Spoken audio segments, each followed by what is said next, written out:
بجاءت سکرت الموت، موت کی غشی، شدت، حق حق لے کر آ گئی، جس کو ٹالا نہیں جا سکتا اور جس سے بچ کے انسان کہیں جا نہیں سکتا۔ ذالک ما کنت منہ تحید، یہ موت وہی حقیقت ہے جس سے تو بھاگتا تھا اور دور جاتا تھا۔ یہاں پر آپ دیکھیں، وجاءت آ گئی، عموماً ہم دیکھتے ہیں کہ آخرت سے متعلق جتنے احوال ہیں ان کا ذکر ماضی کے صیغے میں کیا جاتا ہے، یعنی قطعی بات ہے، ایسے سمجھو ہو چکی، یعنی آ گئی، یعنی جس سے خطاب کیا جا رہا ہے وہ تو ابھی زندہ ہے، لیکن یعنی آ جائے گی کے معنوں میں ہے۔ وجاءت، اور آ گئی یا آئے گی، سکرت الموت، سکرہ، سکرہ کہتے ہیں اس حالت کو جو انسان کی عقل کو ختم کر دیتی، ایسی سختی جو عقل زائل کر دیتی ہے۔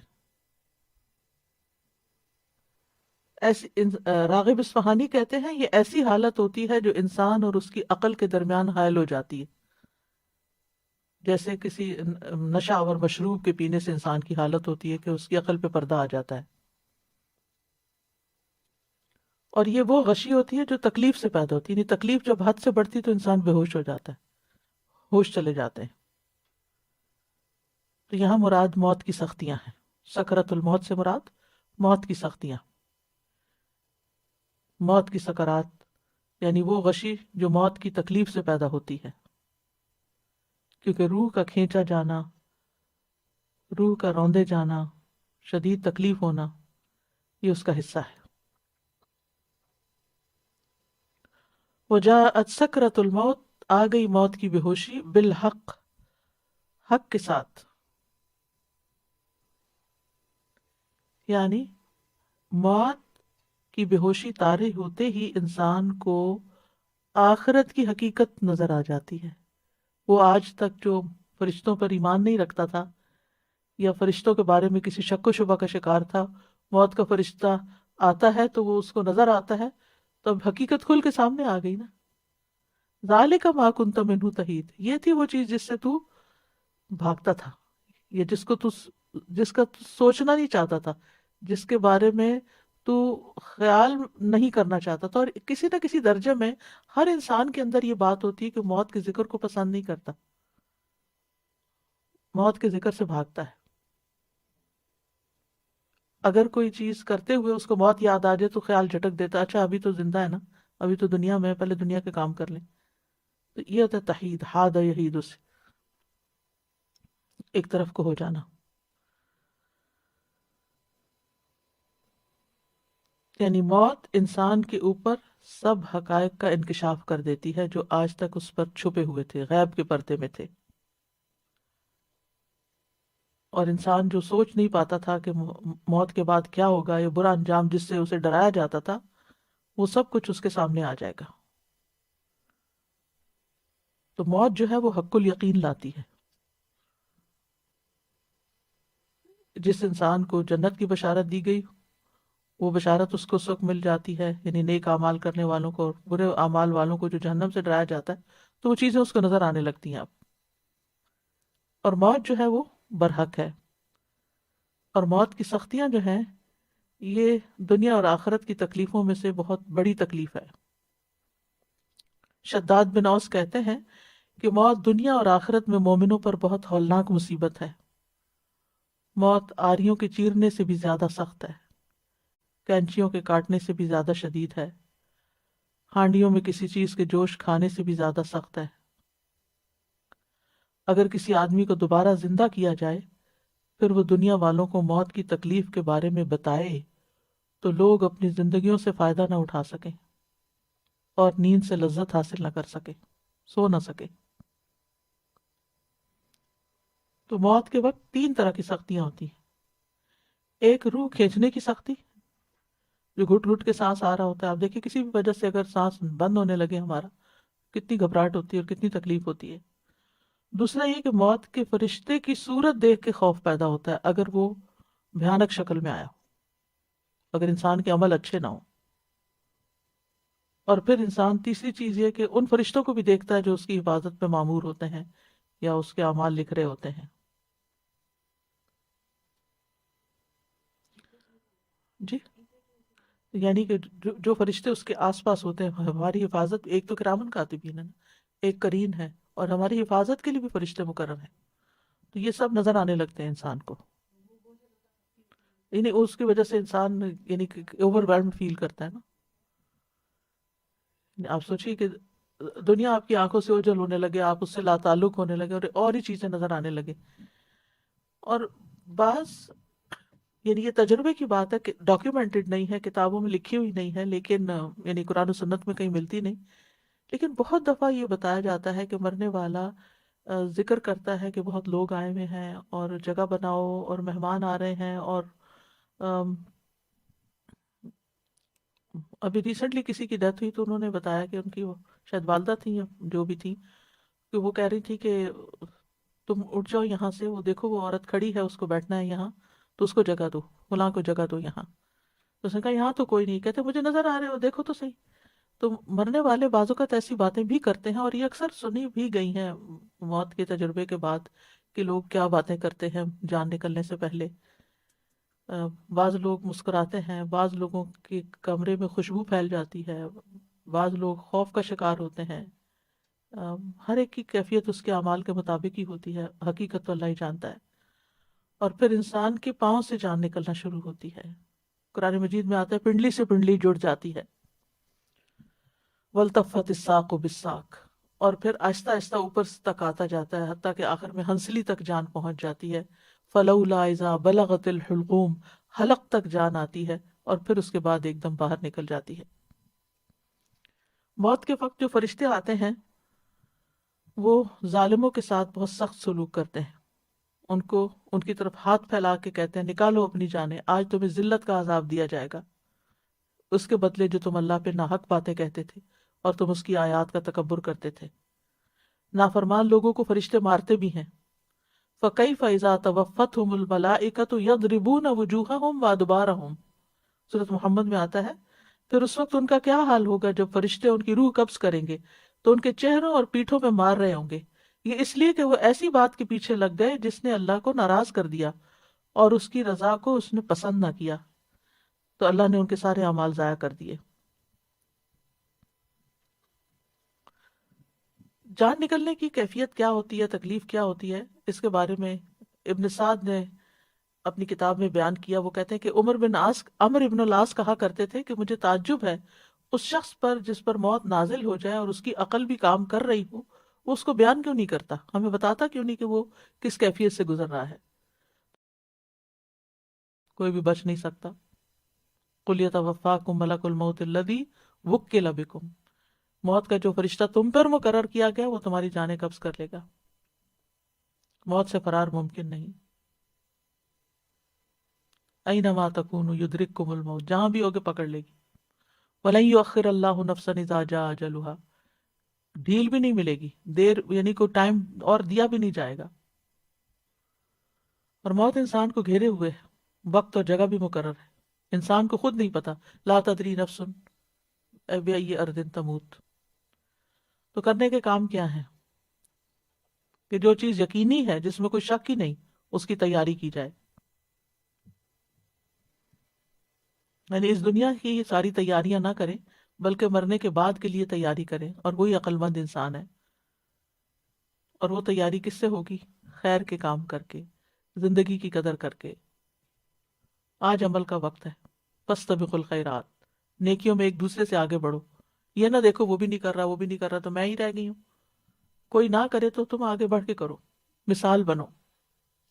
موت کا ذکر کثرت سے کرنا چاہیے تاکہ تیاری ہوتی رہے. موت کو قریب سمجھنا چاہیے. نبی صلی اللہ علیہ وسلم نے فرمایا جب تم اپنی نماز کے لیے کھڑے ہو تو آخری نماز سمجھ کر ادا کرو، کوئی تو آخری ہونی ہے نا. قبرستان کو بھی کبھی کبھی وزٹ کرنا چاہیے، اور اچھی موت کی دعائیں بھی کرنی چاہیے.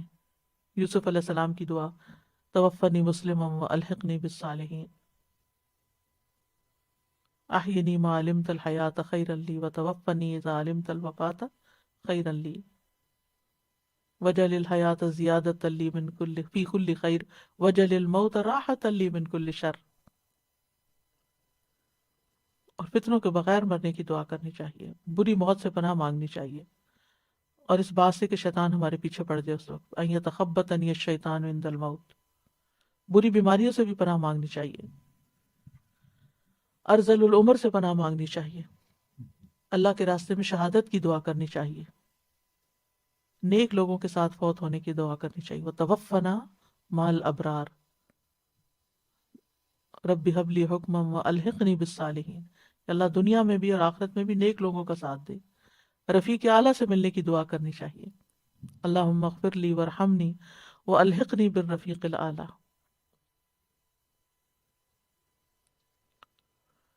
پھر نمبر 20 ہے آیت وَنُفِخَ فِي الصُّورِ ذَلِكَ يَوْمُ الْوَعِيدِ، اور سور میں پھونکا جائے گا، یہی عذاب کے وعدے کا دن ہے.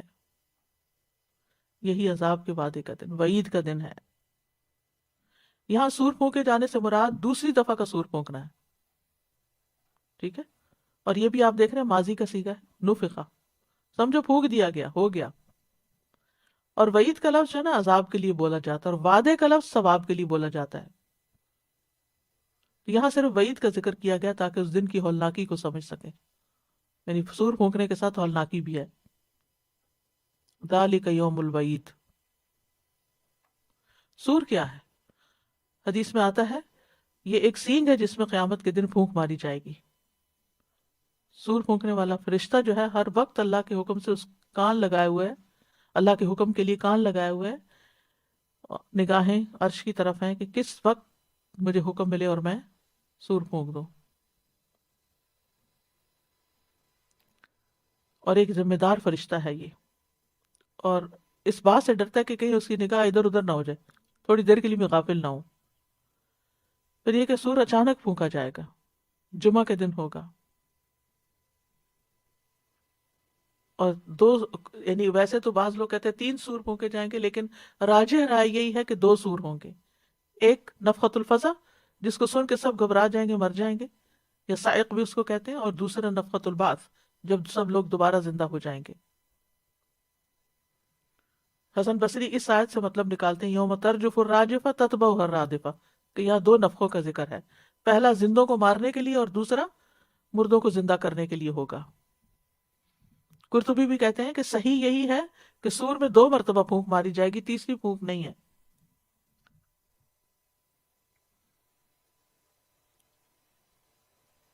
اور اس کی اپنی ہولناکیاں ہیں، سور کی شدت ہے، اور بغیر وقفے کے سور پھونکا جائے گا. یعنی ایک ایسی آواز ہوگی کہ جب تک سب بے ہوش نہیں ہو جائیں گے، مر نہیں جائیں گے، اس وقت تک وہ رکے گی نہیں. اور پھر اس کے بعد یعنی کہ جبریل بھی اور سارے فرشتے سب ختم ہو جائیں گے. کل من علیہا فان، یعنی آواز اتنی شدید ہوگی کہ آواز سے لوگ ہلاک ہوں گے. پھر 2 پھونکے جانے کے درمیان، یعنی دوسری پھونک کب ہوگی؟ جب لوگوں کو زندہ کرنا مقصود ہوگا. اس کے درمیان 40 کا فاصلہ ہے، نہیں پتہ دن ہے یا سال ہے. دوسری بار سور پھونکنے سے پہلے بارش ہوگی، فوار کی طرح کی یا سائے کی طرح کی، جس سے انسانوں کے جسم اگ آئیں گے. اور پھر دوسری بار پھونک ماری جائے گی تو سب لوگ کی روح واپس آ جائے گی جسموں میں، اور سب اٹھ کھڑے ہوں گے. تو دوسرا سور لوگوں کو جمع کرنے کی وجہ سے ہوگا. فَنُفِخَ فِي الصُّورِ فَجَمَعْنَاهُمْ جَمْعًا، سب کے سب کھڑے ہو جائیں گے، کوئی ایک بھی کہیں چھپ نہیں سکے گا. ایک ہی ڈانٹ سے سب کو اٹھا دیا جائے گا. لوگ گروہ در گروہ اٹھ رہے ہوں گے. قیامت قائم ہو جائے گی، حساب کتاب پھر شروع ہوگا. جب حساب کتاب شروع ہوگا تو کیا ہوگا؟ وَجَاءَتْ كُلُّ نَفْسٍ مَعَهَا سَائِقٌ وَشَهِيدٌ، اور ہر شخص آئے گا، اس کے ساتھ ایک ہانکنے والا اور ایک گواہی دینے والا ہوگا.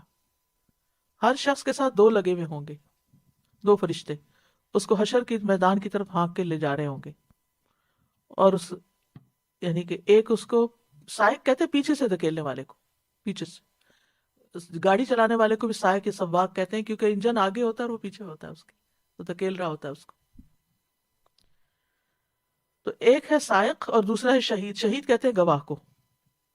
یعنی ایک دھکیل کے لا رہا ہوگا اور دوسرا گواہی دینے والا ہوگا جو بھی اس نے اعمال دنیا میں کیے اچھے یا برے. اور اس میں ہر شخص ہوگا، نیک بد سب کے سب. وجاءت کل نفس، ہر انسان آئے گا، ہر بشر. اور جن بھی اس کے تابع ہیں، کیونکہ کل نفس ہے نا، تو نفس میں بنو آدم بھی ہیں اور جن بھی ہیں.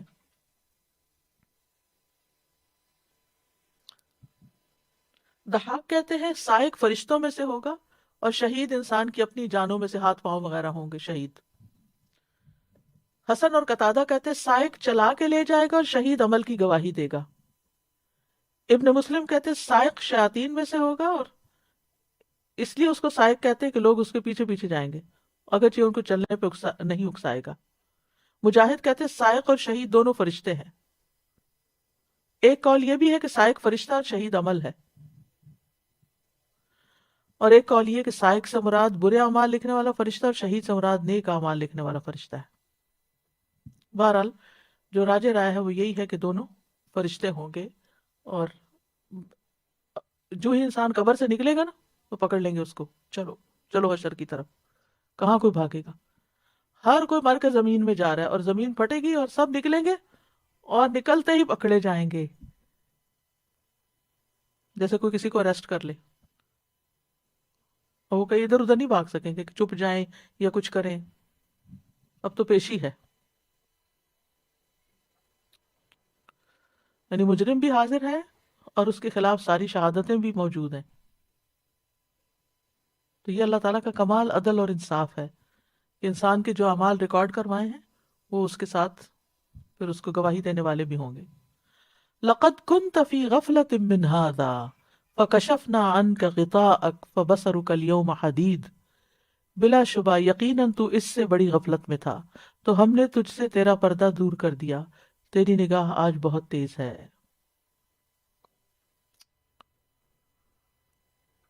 یعنی اے انسان، آج جو کچھ تو دیکھ رہا ہے اس کے بارے میں تو غافل تھا، تو ہم نے یہ سور پھونک کے اور یہ سب کچھ قائم کر کے اب تیرا پردہ ہٹا دیا، تجھے ساری حقیقت نظر آ رہی ہے. تیرے دل کا پردہ ہٹ گیا. وہ کہتے تھے نا ہمارے دل غلافوں میں، سب پردے ہٹ گئے اب، اور تمہاری نگاہ بھی بڑی تیز ہے، حدید. اور یہاں غفلتن آیا ہے تنوین کے ساتھ، یعنی بہت بڑی غفلت. انسان سے مراد کون ہے؟ انسان سے مراد یہاں کافر و مشرک ہے، لیکن اس کے بعد جو بھی کوئی غفلت ضروری نہیں پتہ چلتا، لیکن جس کے اوپر آتی ہے اس کو تو پتہ چلتا ہے. زید بن اسلم اپنے والد سے روایت کرتے ہوئے کہتے ہیں جب مومن کے درجات میں سے کچھ باقی رہ جاتا ہے، یعنی اللہ کے یہاں اس کا درجہ بلند ہے مگر اس نے ابھی اتنے کام نہیں کیے، اور وہ اپنے عمل کے ذریعے جنت کے اس درجے تک نہیں پہنچ پاتا، تو اس پر موت کی سختی کو بڑھا دیا جاتا ہے تاکہ وہ موت کی سختی اور اس کی مصیبت کی وجہ سے جنت میں اس درجے تک پہنچ سکے. اللہ سبحانہ و تعالیٰ مومن کو موت کی تکلیف نہیں دینا چاہتا، لیکن بندے ہی کے فائدے میں ہوتی ہے وہ تکلیف بھی. مومن موت کے وقت جب اچھے فرشتے دیکھتا ہے تو اللہ سے ملاقات کا شوق ظاہر کرتا ہے. اسی کے بارے میں آتا ہے جو اللہ سے ملاقات کو پسند کرتا ہے اللہ تعالیٰ بھی اس سے ملنا چاہتا ہے، اور جو نہیں پسند کرتا اللہ تعالیٰ بھی اس سے ملنا نہیں چاہتا. مومن جان نکلتے وقت بھی اللہ کی تعریف کر رہا ہوتا ہے، اللہ کا شکر ادا کر رہا ہوتا ہے، اللہ کی حمد بیان کر رہا ہوتا ہے. یہ اسی وقت ہو سکتا ہے جب ہم اپنی زندگی میں بھی ہر حال میں اللہ کا شکر ادا کرتے رہیں، الحمدللہ علی کل حال. حسن بصری کہتے ہیں مومن کے لیے راحت صرف اللہ کی ملاقات میں ہی ہے.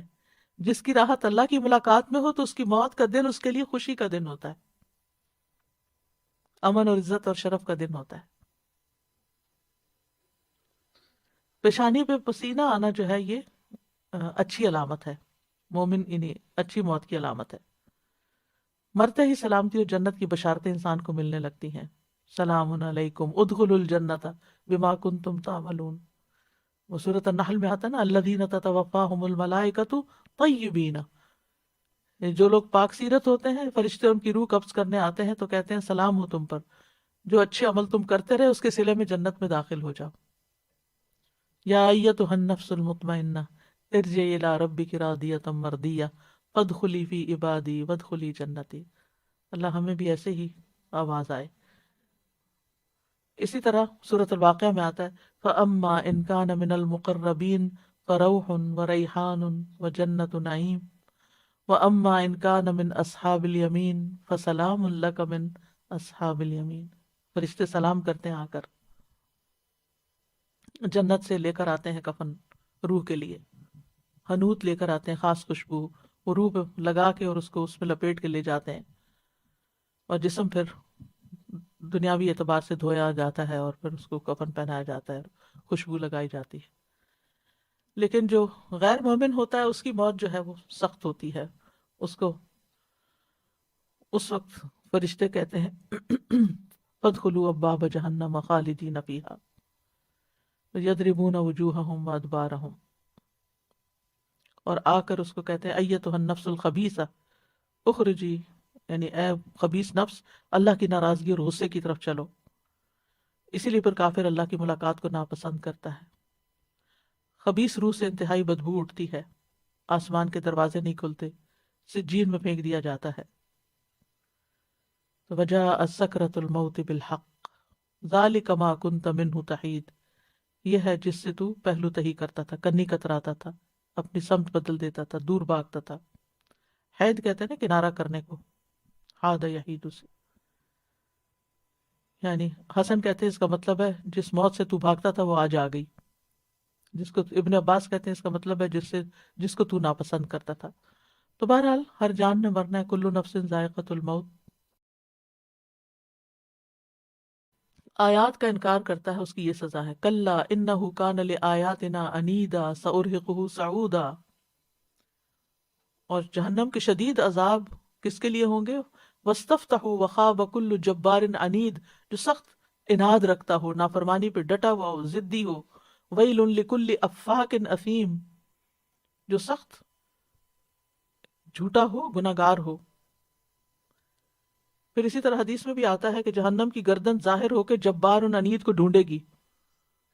قیامت کے دن جہنم سے ایک گردن باہر نکلے گی جس کی 2 آنکھیں ہوں گی جن سے وہ دیکھتی ہوگی، 2 کان ہوں گے جس سے سنتی ہوگی، زبان ہوگی جس سے وہ بولتی ہوگی.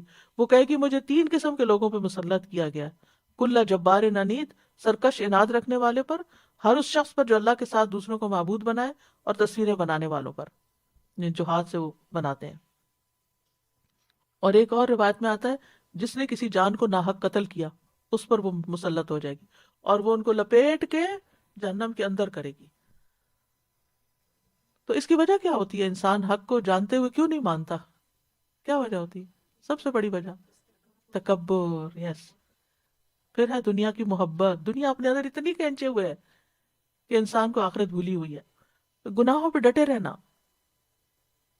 دنیا میں اگر کوئی سزا ملی، کوئی تکلیف آئی تو احساس ہی نہ کرنا، ندامت ہی نہ ہونا، اللہ کی طرف پلٹنا ہی نہیں.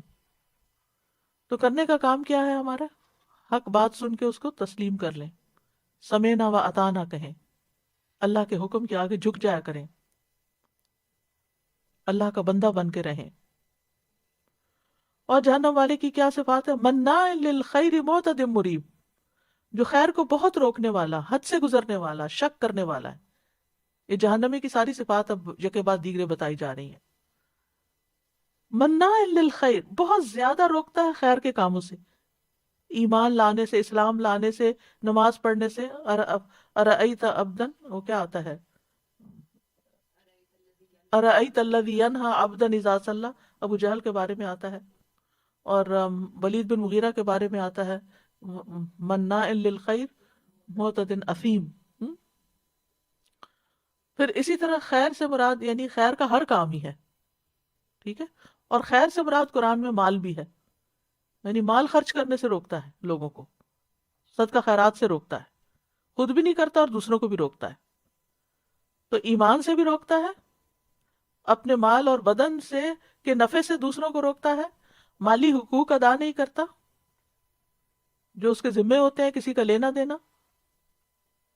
کچھ لوگ خیر کے تالے ہوتے ہیں، ان کے پاس اگر کوئی خیر ہو تو اس کو تالا لگا کے رکھتے، کسی کو نہیں دیتے. علم ہو، مال ہو، کچھ نہیں دینا کسی کو، ہوا نہ لگے. معتدن، حد سے بڑھنے والا.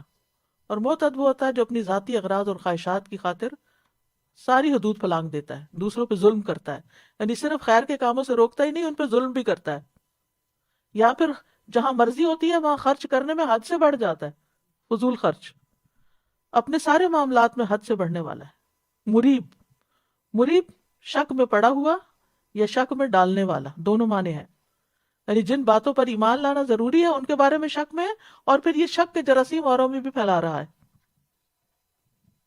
اوروں کو بھی انفیکٹ کر رہا ہے، اوروں کو بھی شکوک و شبہات میں ڈالتا ہے، ادھر خیر سے روکتا ہے، ادھر شک میں ڈالتا ہے۔